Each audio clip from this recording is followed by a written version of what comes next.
কাছাৰৰ পৰা দুই ছাত্ৰীক অপহৰণ কৰি নি মিজোৰামত ধৰ্ষণে এক আন ঘটনা। কেৱল অপহৰণে নহয়, ধৰ্ষণৰ অভিযোগ উত্থাপন হৈছে। কাছাৰৰ পৰা দুই ছাত্ৰীক অপহৰণ কৰি নি ধৰ্ষণ কৰা হৈছে মিজোৰামত। কাছাৰৰ লাইলাপুৰৰ পৰা অপহৰণ কৰা হৈছিল ছাত্ৰী দুগৰাকী। আৰু মিজোৰামৰ ভাইডেণ্টিৰ এখন লজত সংঘটিত হয় ধৰ্ষণ কাণ্ড। ৰুৱেল আমিন লস্কৰ আৰু আজাদ হুছেইন বৰভূঞাৰ বিৰুদ্ধে উত্থাপন হৈছে অভিযোগ। আমি আলোকচিত্ৰ দেখুৱাইছোঁ অভিযুক্তৰ। আৰু লাইলাপুৰ আৰক্ষী চকীত ইতিমধ্যে এজাহাৰ দাখিল কৰিছে দুই নাবালিকাৰ অভিভাৱকে। বিদ্যালয়লৈ যোৱাৰ সময়তে বিলাসী বাহনেৰে অপহৰণ কৰিছিল এই দুই নাবালিকাক। কুকৰ্ম সংঘটিত কৰি ছাত্ৰী দুগৰাকীক কাছাৰৰ চান্নিঘাটত এৰি দিয়া হৈছিল। এই ঘটনাৰ পিছতে জাঙুৰ খাই উঠিছে কাছাৰৰ দল সংগঠন। দুই অভিযুক্তক গ্ৰেপ্তাৰ কৰি কঠোৰ শাস্তি বিহাৰ দাবী তুলিছে কাছাৰৰ বিভিন্ন দল সংগঠনে।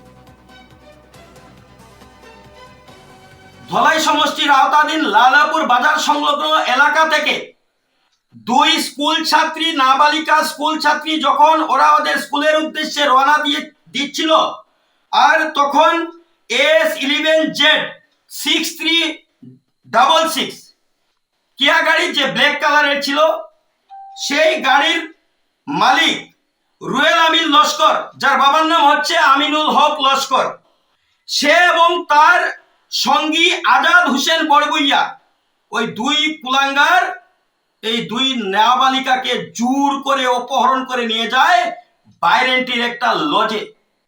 এবং সেখানে গিয়ে ওই দুই অপরাধী নেশাগ্রস্ত হয়ে মদ্যপান করে এবং মেয়েদের সাথে কি ঘটনা ঘটেছে সেটা মেডিকেল রিপোর্ট বলবে।